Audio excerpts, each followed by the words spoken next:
So let's start at the beginning. The King of Wands is here, and this can be a fire sign, an Aries, Leo, or Sagittarius. When kings show up, it's really about being in integrity, having your words be true and respectful. And the King of Wands is about motion, about fire, lighting a fire under things. So, usually this wand is about status and wealth, could be influence, being fair-minded and honest. So that's what it's feeling like, more than that it is the concept versus the person. So stay in your integrity, speak with clarity and compassion. And this also may be a little juggling around money, because he does stand for wealth and movement in that. So it may be time to redo your resume. It may be time to apply for other jobs, speak your truth at work if you need to balance something out.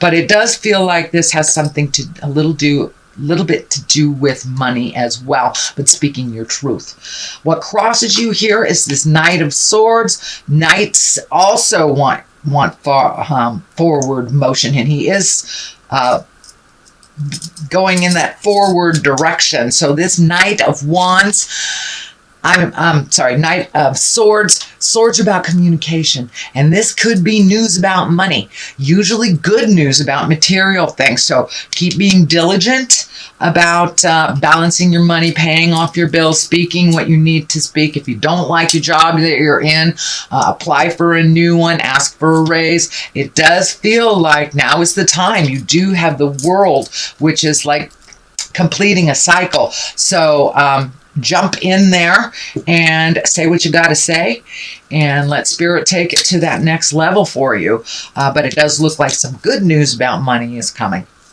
The Queen of Pentacles is here. This can be you. Doesn't matter if you're in a male or a female body. This is when this shows up. It is in the top position, so it does look like you need to spend a little time nurturing yourself, healing yourself, and really looking at the big ugly, so you can once and for all let go of them, so it doesn't just keep rolling in your head, rolling in your head. Queen of Pentacles also can be for material things. She's very loving. She's very down to earth, and she has some social awareness, shall we say, but she's generous and also a good manager. So you may need to be a little more practical. I know you guys run on the practicality, so that's wonderful. But it does look like you need to put a little effort into making this happen. Just take that first step, and usually, it's like a house of cards or a dominoes. Once you take that first step into your future, into making a difference in your life, then the rest kind of show up for you. But it does look like Spirit is asking you to take that first step, have those conversations, and really make you the focus of your world right now, so your money can be a little less funny. So King of Swords is here, and this can be an air sign, this Gemini, Libra, or Aquarius. King of Swords also about integrity. This is feeling like a person. This does feel like a person that is very nurturing to you, that is somebody that stands by you, encourages you. And this King of Swords, as I said, it can be a male or a female. But these particular kings are all about higher education, communicating, moving things around. And he's also very, very strong emotionally. And so you may have a little mental work to do as well. But this does feel like this is a connection. This may be someone that can propel you into this position of the positive affluence or money that you are seeking to balance. But it does feel like if you need to ask for help, do so. It is in the past position, so it does feel like somebody that is very willing to give good advice and support you emotionally. So this may be a partner, this may be a friend, this may be a co-worker, but it does feel like someone that has your best interest at heart. And it is someone that you have connected with already. What is happening in the present time is the sun. Woohoo! This is new beginnings. This is taking those great ideas from the inside, projecting them to the outside. It's also can be heralded by others, so you may be honored by others for your contribution. It does not feel like it is a raise or anything. Well, it could be. I don't want to negate anybody if they're working on a raise, but it does feel like you will be noticed for your contribution, whether it is monetarily, physically, emotionally, spiritually. You will be honored for your contribution. It does look like you're pretty selfless when you are at work and you take that very seriously, due diligence, kind of that Taurus, and put your head down. So it does feel like you will have some kind of honoring or acknowledgement for your contribution. But it's shining bright, and which is much better. I know you guys were going through it for the last about 12 to 18 months. So it finally feels like you're going in the right direction, that you have resolved some of this stuff. And as I say that, here comes the Ten of Swords. The Ten of Swords, it's betrayal, it's heartbreak. So it does look like the things that happened last year or earlier this year, it's the residue, it's the ending of it. So, you know, in order to build a new structure, you must completely destroy the old one. So that is what it's feeling like. This is the residue of either a heartache or a betrayal of some kind. It doesn't necessarily mean that it was a sexual partner, but it could have been, a friend betraying you, talking behind your back, stealing, whatever it was. But it does look like it will revisit a little bit in October, and then you will hopefully be able to completely release that, because you're already headed into a pretty bright future. There are ups and downs. I don't want anyone to mistake my words. Everyone has their own lessons and their own journey, but it does look like you are moving forward in your journey a lot more than you have been in the past. So here's the Ten of Cups, and the Ten of Cups is here to remind us of our abundance. This is the abundance card. It can be the inheritance card. It's a gifting of some kind from the universe.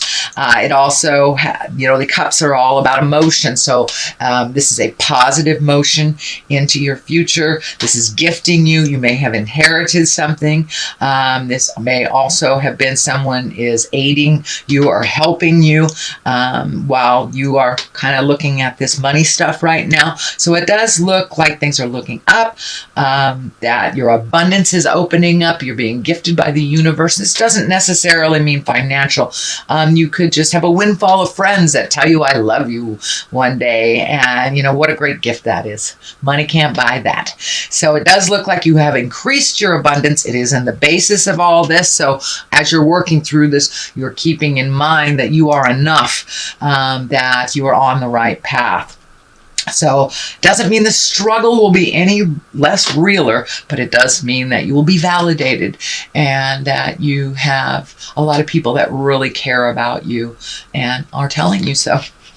Knight of Wands. This is also a motion card. He is looking in the past direction. Knights are about, getting a move on it. And this particular knight is a wand, so that's usually good news about work, and it's right on this line here. So don't get too sad if you're in a position that isn't fulfilling. As long as you do a little work to change that, it really feels like October, November, you will get either another opportunity, a raise, something will balance out a little bit in the work focus for you. But wands, Knights of Wands are usually good news, positive change, activity, but moving forward. If it is a person, usually it is someone under 30, or maybe their maturity level is under 30. If they are physically over 30, wands are fire signs. That's Aries, Leo, or Sagittarius. It is right next to kind of this supportive stuff. So you may have a fire sign that is very eager and supportive of you as well, to further you into your greatness. So we have the Five of Cups. The Five of Cups is always about, it's about a challenge. Usually it's an emotional challenge. So you may be visiting that that place in your heart that got hurt. The Two of Swords is here. And of course, those swords are across the heart. So you may be a little overprotective of your heart. Well, don't want to say overprotective. You may be protecting your heart a little bit and really not being open to connecting with others on that intimate space, whether you are in a relationship or not. It doesn't look like that is your main focus right now. Your main focus is really healing the pains from the past, releasing them so you can walk into your greatness. Right now, this shift really looks like it's more on the money, survival, making life a little more comfortable for yourself this month. So as I said, you are visiting some of this heart sorrow. You may have been connected with someone from the past recently that kind of triggered you or brought up some stuff, some sorrow. But we can't get rid of it if we push it way down deep inside. So our triggers, even though they're unpleasant and uncomfortable, they do facilitate us really looking at it and really changing it if that is on your path. So it does look like some stuff, some pain may get kicked up from the past, but it doesn't look like you will sit with it that long, that you will come to some balance around it and really let go of it. The Nine of Cups is here. That's kind of opening up your dream space. And this card, when it shows up for me, it can mean two things. It can mean redoing your bucket list and really looking at things that you want to do in the future. And it can be kind of a fantasy. Can be kind of a fantasy place. It can be a rose-colored glasses place, looking at things. The message is look at things as they really are, not how you wish them to be. That is the only way to release this pain in your heart, is to really look at it. So it feels like there may be a propensity to fantasize a past relationship that only look at the good stuff instead of looking at why you left. It does feel like it's more of the same. That part hasn't changed from that person in the past, but it does feel like you are kind of fantasizing it a little bit. It doesn't mean that you aren't able to release it, but I encourage you, Taurus, to really take a look at how things were, not how you wish them to be. The World is here, so everything is open to you right now. You have completed a cycle. This is the ending of some very large cycle. This is a major arcana, and the major arcana is our karmic path. And the lower numbers are how we get there when it comes to the story of the Fool. The Tarot is the story of the Fool. That is the 0 card. That is our coming into the World card, and the World is the last card. So it does feel like you have completed or are completing a cycle that you have gone through this lifetime many times. It does feel like it has to do with the love space more than it has to do with the money survival space, but it does look like your perspective has shifted and you have a different approach to loving yourself and looking at the world. So that's a wonderful place to be, Taurus. All right, sweet Taurus. Let me throw a couple of these chakra cards for clarity. You guys know I love these cards. And usually just validate something that's in that reading. Ooh, abundance. Wow. Double abundance. Wow. Good job. Good job, Taurus. All right, Rebecca the Wonder Dog is saying hello to everyone and enlightenment. So the closer you get, the closer you get to the truth in your heart, the truth in your spirit, and the more you check in with spirit, the more you connect with your abundance as well.